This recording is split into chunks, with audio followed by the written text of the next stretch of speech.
Hi, I'm Graham and this is Man v Film. Now, I recently saw the movie Hyena, directed by Gerald Johnson. It is a crime movie set in Britain. The plot is about a seasoned drug squad sergeant who is tasked with helping the vice squad look into these couple of Armenian men that are starting to edge into the drug trade, but their main business is people trafficking. He has to leave his squad aside to go and work with this other squad, which really hinders his corruption aspects of his business. He is not the golden boy in blue.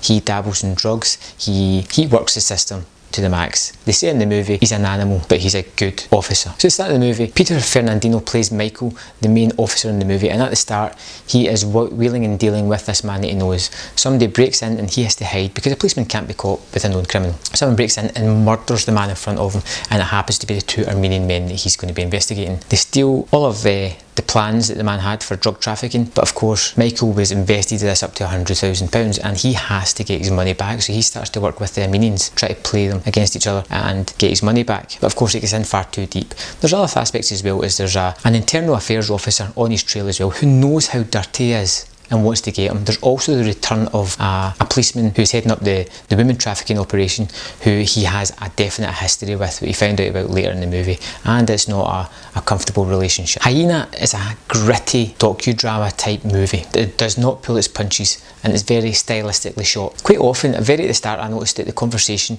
and all the sound round about ambient noise would fade out and this thumping soundtrack would come in, music played up, and you could, you didn't need to hear the conversation and you were like, this is very, very good. It was drawing you in, you found yourself leaning a little bit closer to the screen just to sort of take in everything that was happening. Because there's a lot of characters introduced right at the start that you need to try and get your head around who they are, what they're doing, what's their motivations. As it goes for British actors, it's a performance showcase. All the performances are excellent, absolutely excellent, especially the lead actor, who I've never seen in anything before, but I expect to see him in a lot more things after this. It is brutally violent, and not in the stylised violence of, say, a Tarantino movie. People are hacked to pieces and it looks very realistic. There's one scene in a bathtub where a person is being dismembered for disposal and it just looks disgusting, horrible. So if you've got a weak stomach, it's maybe not the movie for you. Even the main character is disturbed by the violence in this. Yes, he is a policeman and yes, he is part criminal as well, but you can see the fact that the murders take their toll on him. He may be a lot of things, a murderer he isn't. And one of the truly terrifying scenes in the movie, you see the Armenian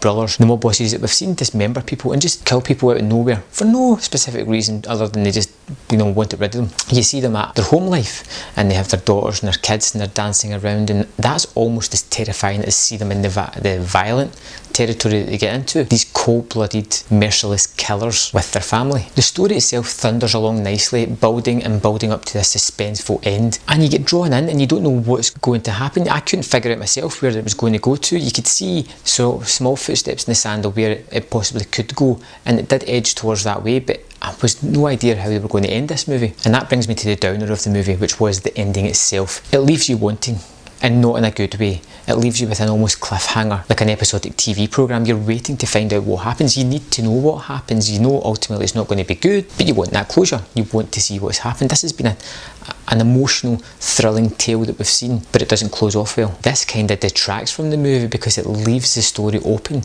It doesn't give you the closure that you need, or the closure that I wanted. Overall, Hyena is a brutal, stylish, very well directed, extremely well acted, violent movie with a very weak ending.